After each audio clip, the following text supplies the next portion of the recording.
Desculpa. Bom dia novamente! Bom dia, minha irmã Kátia, que eu vou para Montes Claros, hoje eu estou agitada, hein? Bom dia, Lila Silfer! Bom dia, Lani Fonseca! Bom dia, Taninha! Olha minhas tranças platinadas aí, hein? De Kátia Matos, glória a Deus por isso, pela sua vida. Daqui a pouco nossa irmã Tarnuri está entrando aqui para mais um dia, né? Mais um dia de uma viagem eletrizante, mais um dia de viajar por dentro dessa palavra, onde realmente tudo tem a ver com o estudo que tivemos hoje, né? Quanto mais você conhece a Deus, mais você ama. Não tem jeito, né? Eu não podia amar, eu não conhecia, mas hoje eu conheço. Então não tem como você não amar. Chegou a nossa professora, a nossa costureira, a nossa poetisa, a nossa mulher linda de Montes Claros, Cíntia Tanuri. Um beijo no seu coração, seja muito bem-vinda, porque essa sala é totalmente sua. Eu tô aqui com o meu caderno, com a minha caneta e eu quero aprender a viajar. Vem pra cá, Cíntia Tanuri! Bom dia, bom dia! Mais uma vez, que alegria estarmos aqui para seguirmos viagem juntos. Essa viagem eletrizante, porque é pela palavra do Deus vivo. O Senhor nos convida a conhecê-lo mais. E quanto mais eu conheço, hein, Mônica? Mais eu posso amar. Foi o que nós aprendemos um pouco antes desta aula. Então, eu quero começar nos entregando em oração, pedindo ao autor, ao inspirador dessa palavra, aquele que deu a cada um que colocou aqui o registro dessa palavra, a inspiração, o Espírito Santo, que nos conduza nessa viagem hoje com Abraão. Amém? Vamos pedir a ele essa condução. Pai querido, nós te adoramos em mais esse dia que o Senhor nos permite conhecer mais do Senhor através da tua palavra. Doce Espírito Santo, o autor desta palavra, nós te pedimos agora, abre o nosso entendimento, a nossa compreensão, nos ensina, nos fala acerca das coisas excelentes do alto que o Senhor deixou aqui registrado para o nosso conhecimento, para sermos aperfeiçoados em sabedoria, para sermos ensinados, exortados, consolados, corrigidos para a glória do nome do Senhor. Nós te agradecemos porque o Senhor nos dá o privilégio de conhecer ao Senhor através da tua palavra. Em nome de Jesus. Amém e amém. Que o Senhor nos conduza nesse ensino de hoje. É muito bom ver cada um de vocês aqui. Eu estou pelo celular, como vocês sabem. Eu não consigo ver todo mundo, mas é muito bom estarmos aqui juntos. Então, estamos em festa! É festa na casa de Abraão, Gênesis 21. E festa na casa do Abraão, do pai da fé. Não é diferente de festa na nossa casa, não, hein? Já teve treta na sua casa aí em dia de festa? Alguém, uma tia, um tio, um primo, alguém falou assim: ei, lembra daquele dia? Como é que é essa história? E ali já começou alguma treta, como diz a Mônica aí? Na casa de Abraão também foi assim, né? E nós paramos aqui no capítulo 21, onde Abraão estava celebrando uma festa. E que festa era essa? A gente falou, né? A festa do desmame. Olha só, na cultura ali, os estudiosos, né, eles concordam em nos dizer que na cultura lá havia esse costume dessa festa do desmame, que a criança mamava durante um certo tempo, era comum, ali as mulheres amamentavam por mais tempo. E quando chegava esse dia, que era como uma passagem, né, que marcava um tempo de maturidade na vida da criança, agora ela podia comer sentado à mesa, junto com as outras pessoas. Então, era feita uma grande festa, que era essa festa do desmame. Então, o que aconteceu? Aconteceu que Abraão chama ali para essa festa, né? Convida algumas pessoas. Essa festa está acontecendo, mas acontece uma coisa ali no meio da festa que vai gerar um conflito muito grande. E nós vamos ver aqui a partir do verso 8. Não foi isso que nós paramos aí? Então, vou ler aqui para a gente lembrar, tá bom? A partir do verso 8 diz assim: E cresceu o menino e foi desmamado. Então, Abraão fez um grande banquete no dia em que Isaac foi desmamado. E onde é que começa a confusão aí? Começa aqui, ó, no versículo 9. Viu Sara que o filho de Agar, Ismael, certo? Filho da egípcia, o qual tinha dado a Abraão, zombava. Zombava de quem? Do seu filho. E então ela disse a Abraão: ponha fora esta serva e o seu filho, porque o filho dessa serva não herdará com Isaque o meu filho. Vamos dar uma paradinha aqui para a gente entender o que aconteceu. Porque parece aquelas coisas, aquelas brigas de comadre, né? Parece não. Seu menino mexeu com o meu, olha seu menino aí pirraçando meu filho. Mas aqui a gente vê uma situação onde vai desembocar em uma atitude muito drástica, tanto da parte de Sara como Abraão, consentida pelo próprio Deus. Então a gente precisa entender o que está acontecendo aqui. O que acontece é que, na tradução, essa zombaria... vamos lembrar primeiro que Ismael já era aí um adolescente entre 16 e 17 anos nessa época. Então, ele já era um jovem, e nós estamos falando de uma criança que a gente não tem a data exata de Isaac, mas aproximadamente de 3 até 5 anos de idade. E essa zombaria, o que a gente pode dizer aqui, uma brincadeira de mau gosto, né? Algo que ele falou ali e que Sara ouviu e que Sara ficou como? Como aquelas mães, como a gente diz aqui em Minas, vaca pegadeira. Já ouviram esse ditado? Mãe brava, mãe que sai em defesa do filho, tipo, mexe comigo, mas não mexe com meu filho, não. É mais ou menos isso que Sara faz. E ela vai logo dizendo para Abraão: olha, despede essa mulher com esse filho. Eles não vão ficar aqui mais e não vai herdar com o meu filho. Aqui Sara já estava ciente de todo o milagre, de tudo que ela tinha vivido. Esse Deus da promessa, esse Deus que realmente falou e cumpriu. Esse Deus que fez o ventre dela gerar, que deu ela a luz. E o Senhor que disse a ela que o filho da promessa era o filho que nasceria do ventre dela. Sara estava agora uma mulher segura.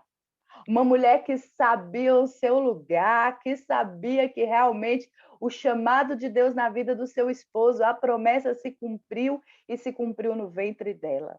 Não é mais aquela mulher, hein, incrédula, cheia de medo, que fala assim: ai, Abraão já está pegando mal para a gente. Quantos anos se passaram e nada dessa criança nascer? Pega aí a minha serva, né? Tenha um filho com ela, para a coisa... Vamos dar um jeitinho nessa situação. Sara, lembrem-se que foi ela mesma que começou toda essa confusão. E agora ela volta para Abraão e fala: dá um jeito. Assim não vai dar. Olha o que esse menino estava fazendo com o nosso filho. Então, quando a gente vai ver na tradução, a gente vai entender, por isso que às vezes a gente lendo o texto sem a compreensão total, parece uma coisa tão banal, né? Primeiro, a gente pode entender que essa situação, esse desconforto, já estava instaurado há muito tempo nessa família. Lembra que teve toda aquela confusão, hein? De Sara com Agar, quando a própria Agar zomba de Sara, diz da condição dela, talvez, né? De estéril, de não poder gerar filhos, amaldiçoa ela, como nós já estudamos. E Agar, então, é mandada embora. O Senhor fala para Agar voltar, para se humilhar para Sara, porque ainda não era a hora. Nós já passamos por esse capítulo. Então, essa situação de incômodo, aquela mulher ali, sempre lembrando a Sara: quem deu um filho para o seu esposo fui eu, hein? Cadê o filho da promessa que vocês falaram tanto? Onde é que está? E essa mulher, então, se enchendo de orgulho e de vaidade. Mas chega o dia que o Senhor cumpre a promessa. Passaram-se 25 anos, mas Sara viu a barriga crescer. Mas Sara tomou aquela criança nos braços. Sara amamentou aquele filho. E agora é a festa do desmame. Sara não quer mais aguentar nenhum desaforo. Agora Sara diz assim, agora não, hein? O filho está nos meus braços, já amamentei, estou em dia de festa e não vou aceitar nenhum tipo de afronta dentro da minha casa. Então, quando a gente vai estudar, e os comentaristas e os estudiosos dizem que aquele tipo de zombaria era ameaças veladas à criança. Uau! O que Sara ouviu ali é: o meu filho, a integridade do meu filho é colocada em risco por causa deste filho, por causa do Ismael. E olha só o que nós vamos ler em Gálatas. Anota aí, ou vem comigo em Gálatas 4. Nós vamos ver o apóstolo Paulo falando justamente dessa festa, desse dia, hein, meu povo?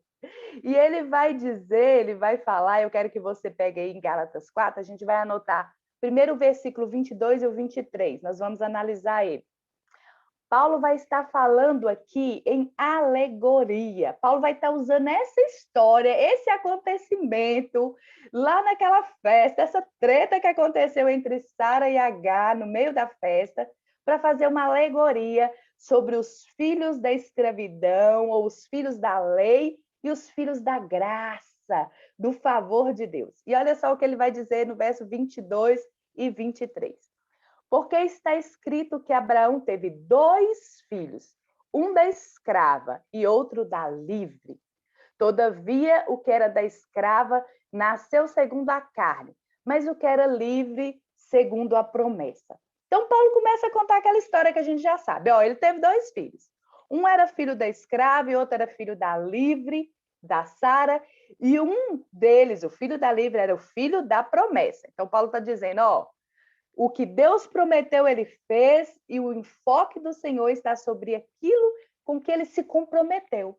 Deus não tem compromisso com aquilo que eu e você fazemos por conta própria, não, hein? Anota isso aí.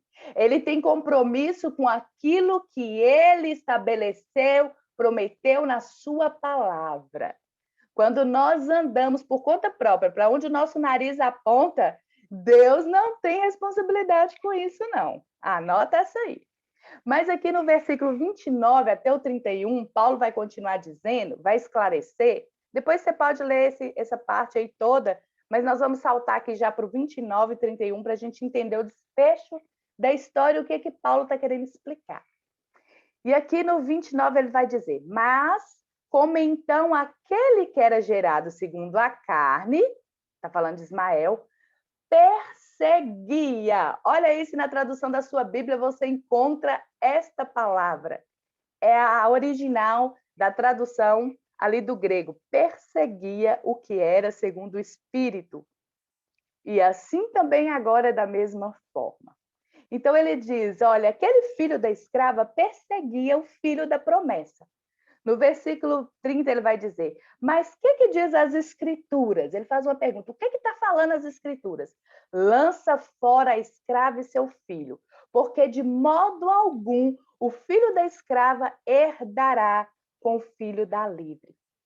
Paulo está fazendo uma alegoria, ele está fazendo uma comparação com essa história, e ele diz, assim como Sara falou, olha, manda embora, lança fora a escrava e seu filho, porque eles não vão herdar, ele está dizendo, os filhos da promessa, como Isaac, todos nós viemos desta promessa, não foi assim que o Senhor prometeu?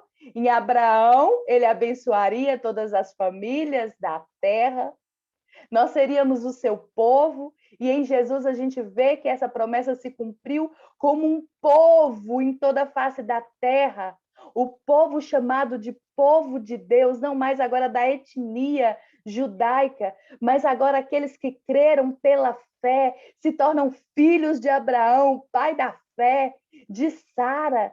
E ele está dizendo, olha, vocês não são filhos de escravos, vocês não são filhos da lei, mas da graça.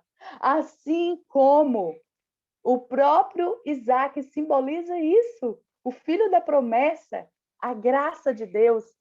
E ele termina dizendo aqui no verso 31, de maneira que, irmãos, somos filhos não da escrava, mas somos filhos da livre. Ele fala da nossa herança, não genética, mas espiritual de Sara, dessa promessa, dessa liberdade para a qual o Senhor nos chamou e nos constituiu como seus filhos. Então, quando a gente vai entender aqui o que se está passando, como eu disse, revelava aqui nessa zombaria, traduzida talvez na sua Bíblia, essa perseguição, como nós lemos em Gálatas, de Ismael para com Isaac. Por quê? Ele já era um adolescente aí entre 16 e 17 anos. Ele entendia que o filho da promessa, aquele filho que Deus considerava como sendo o filho de Abraão, ele tinha o direito da primogenitura, desculpa.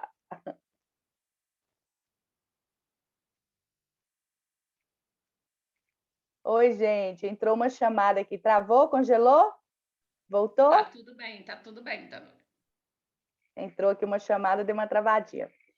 Então, gente, esse filho, ele tinha o direito à herança, ele tinha direito a herdar tudo, ele tinha direito a dar continuidade ao legado do seu pai. E àquela altura, Ismael sabia que ele tinha perdido. Não tinha como. Ele não estava mais nesse lugar. Então, aquilo que estava acontecendo ali refletia, não só uma brincadeira de mau gosto, mas uma perseguição. E a gente vai ler aqui, quando a gente, voltando aí em Gênesis 21, a Sara chega para Abraão e diz: olha, despede ela, porque o meu filho, né, esse filho não vai herdar junto com o meu filho.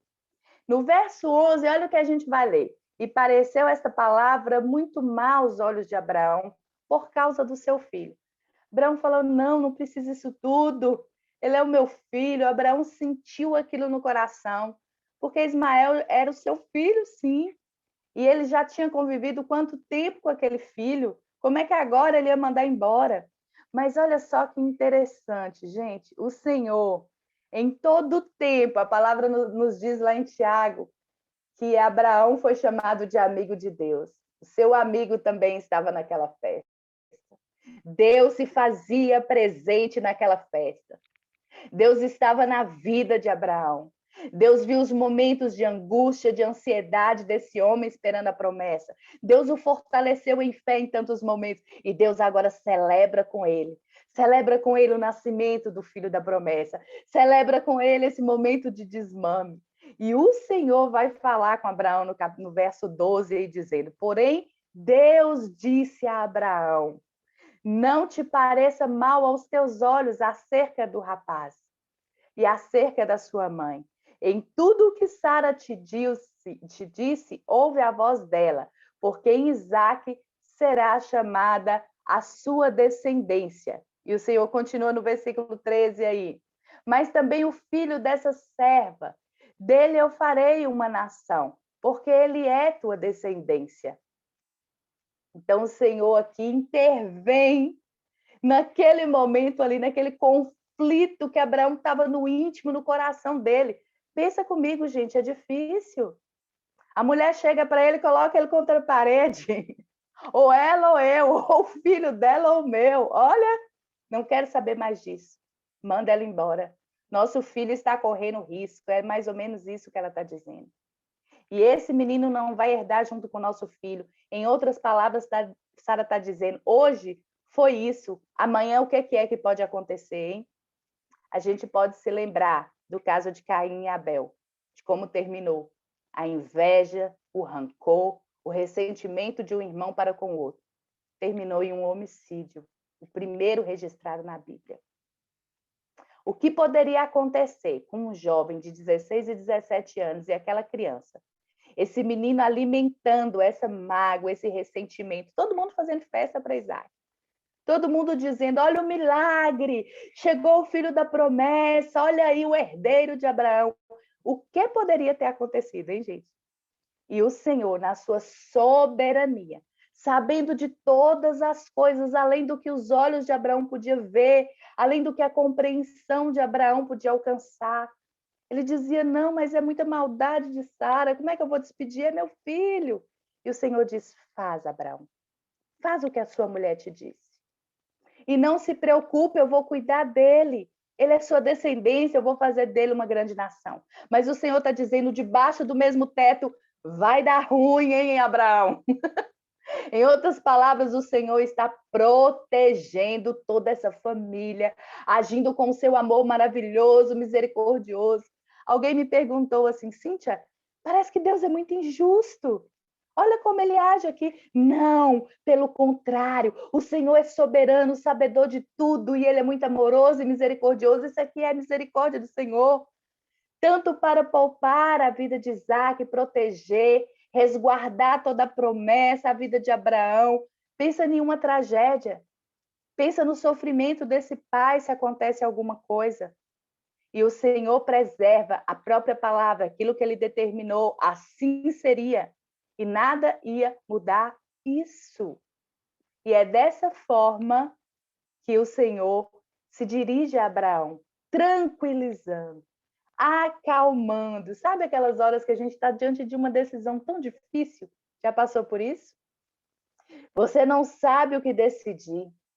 E quando você vai ao Senhor em oração, o Senhor te descansa, te consola, aquieta o seu coração, como dizendo, calma, eu estou com você.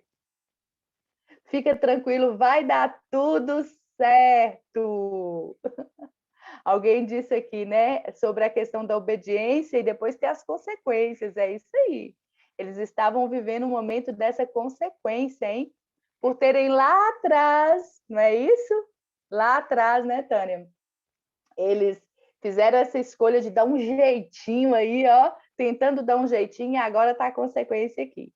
Mas o Senhor, de maneira amorosa, misericordiosa, ele acalma o coração de Abraão e ele diz, fica tranquilo, eu vou cuidar do menino, ele não vai ficar desamparado, não. E aqui a gente vai continuando lendo o texto aqui adiante. No dia seguinte, espera terminar a festa, hein, gente? Baixaria no meio da festa não é bom, não. No dia seguinte, Abraão, então, já de madrugadinha, hein?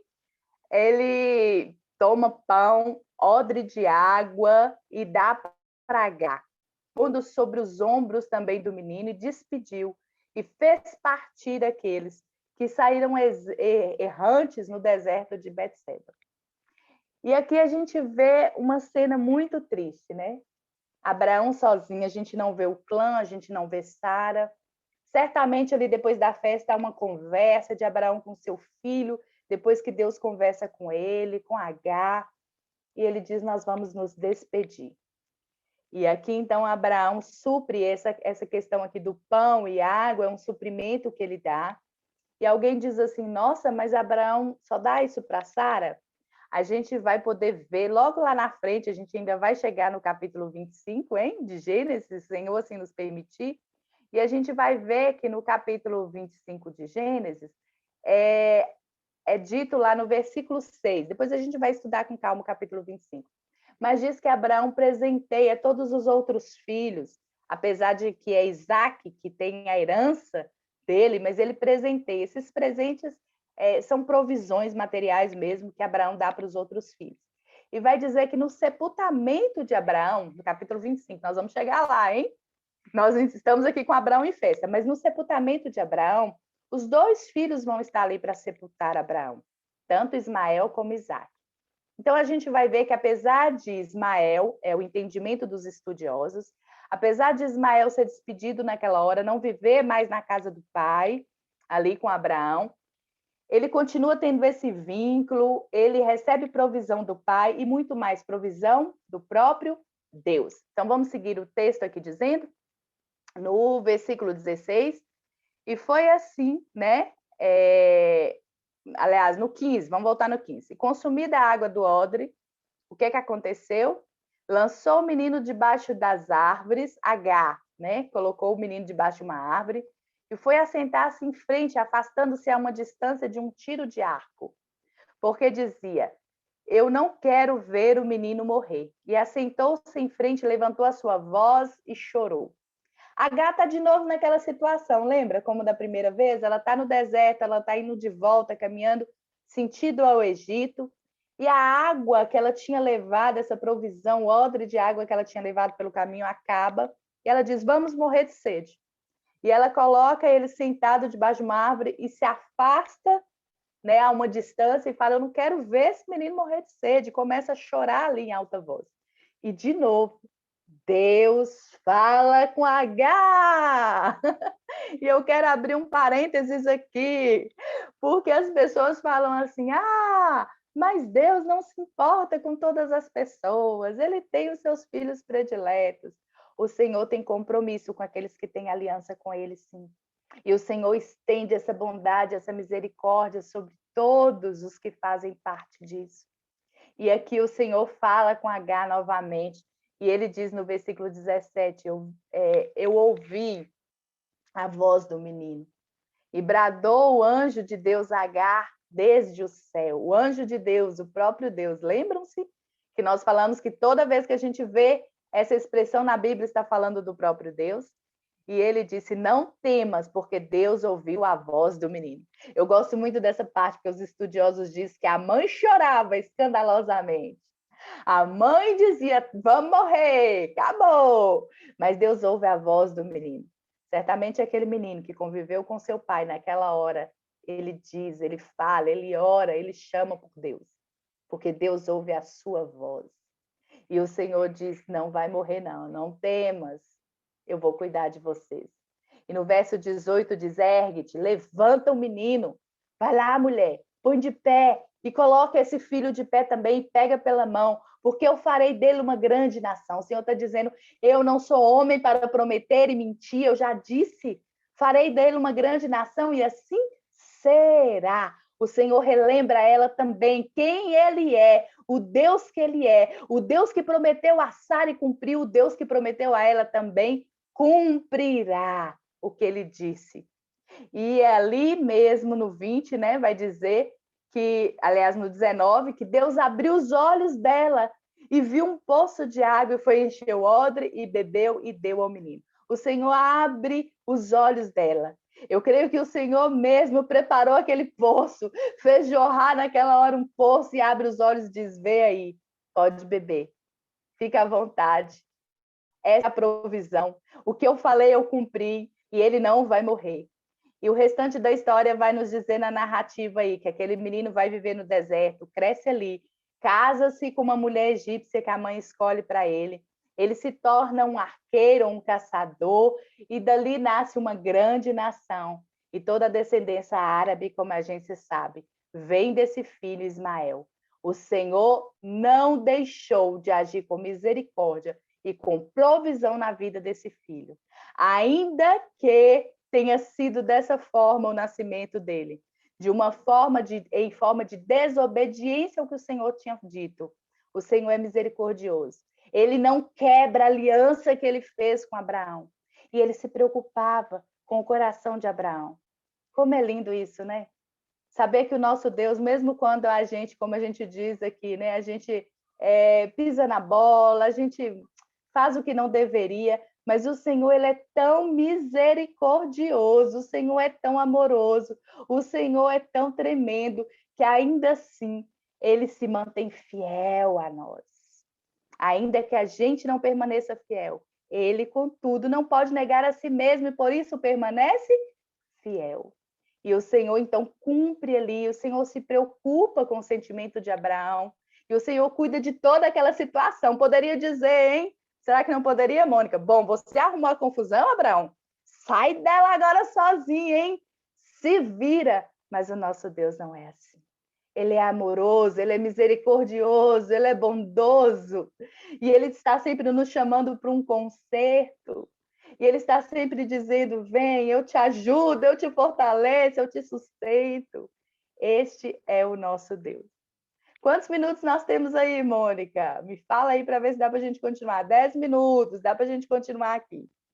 Seguindo o texto aqui, nós vamos ver que em seguida, depois daquela festa, acontece outro fato, hein?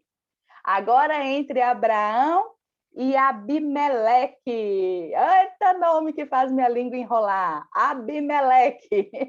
É aquele rei, vocês se lembram? Tá aí, ó, a partir do versículo 27. aquele, do versículo 27, não, do 26, desculpa.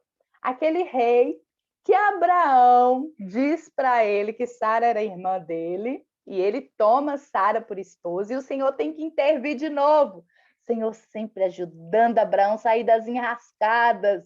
Eita, Deus maravilhoso! E não é diferente comigo e com você. Quantas vezes a gente entra em cada enrosco e só o Senhor para nos socorrer, hein? E aqui, naquele episódio, né, o próprio Deus aparece em sonho, conversando com esse rei, e diz: não toca nessa mulher, não. Ela tem marido e ele é meu amigo. Em outras palavras, é como se o Senhor dissesse assim: não mexe, não, é mulher de amigo meu, hein? É o meu servo, Abraão. E Abimeleque, então, devolve Sara e ainda abençoa com bens materiais a Abraão, né? E ali, depois de tudo isso, cria uma amizade, gente. Uma amizade. Os estudiosos dizem que nessa festa do desmame, um dos convidados de Abraão seria o rei Abimeleque. E aqui, então, o rei Abimeleque, no versículo 26, no versículo 25, desculpa. Opa, que eu estou à frente demais, não é nem o versículo 25, né, gente? Deixa eu voltar aqui. Ih, tá bem lá atrás, olha. 22, hein, gente? Desculpa aí, versículo 22.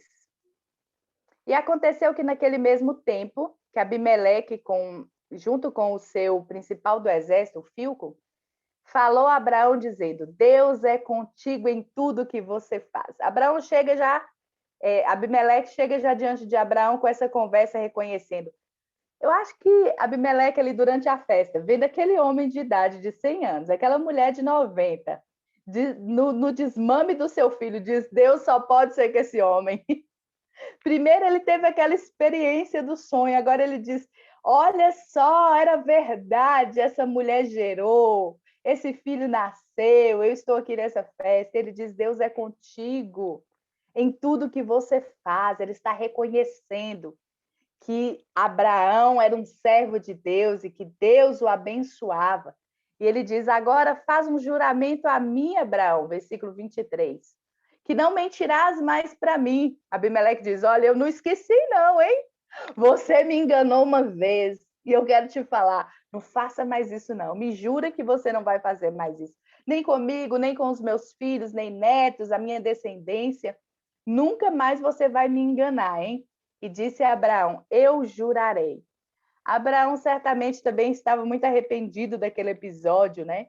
Ele disse: eu sou um homem de Deus, eu vacilei, hein, Abimeleque, mas eu sou um homem de Deus e eu não vou mais fazer isso, não.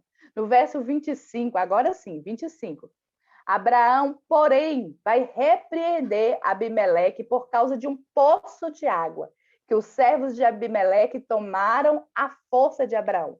Como é que é essa treta aqui do poço de água? Poço de água era uma coisa muito importante e séria naquele tempo, hein? Nós estamos falando do deserto. E aqueles que conseguiam abrir um poço, né, para saciar o seu rebanho, era alguém que tinha ali condição, né? Alguém que tinha habilidade de abrir um poço, era uma coisa difícil. E Abraão, então, que já vivia peregrinando com muito rebanho que ele tinha esse costume de abrir poços para manter vivo o seu rebanho e a sua família bebendo água ali. E nessa ocasião, o que ele está dizendo é: ó, eu abri um poço, vieram os teus servos e tomaram a força, ou como os comentaristas dizem, né, dizendo que essa terra é sua e agora eu estou com essa questão aí. O poço, tudo que eu investi nesse poço me foi tomado. Então, o que acontece? Abimeleque vai se justificar, dizendo: olha, eu nem sabia disso, hein, Abraão? Eu nem sabia que isso estava acontecendo. Mas então Abraão diz: olha, vamos fazer então esse acordo. Nós vamos selar um acordo de parceria, a gente vai ver que essa parceria vai se estender. É importante para Abraão essa parceria com Abimeleque, mas ele diz: mas nós vamos resolver primeiro o problema aqui. Olha Abraão aprendendo que a gente não pode esticar, né, os problemas, que a gente precisa sentar e resolver as coisas, porque se ele tivesse resolvido lá atrás com Sara e Agar, a questão não estava dessa forma, hein? E aqui ele fala: então vamos resolver isso. E ele faz uma oferta aqui, né, de 7 cordeiras. Leem aí o texto até o final e vocês vão ver aí. Ele faz essa oferta que não era comum e até o rei Abimeleque, naquela época, não tinha esse costume. Fala, o que é isso? Ele está dizendo. É para que você, recebendo essa oferta aqui, saiba que o poço é meu. Para que você assuma diante de todos aqui, a gente acabe com esse impasse. O poço é meu. E assim foi feito. E eles chamaram aquele lugar de Betseba.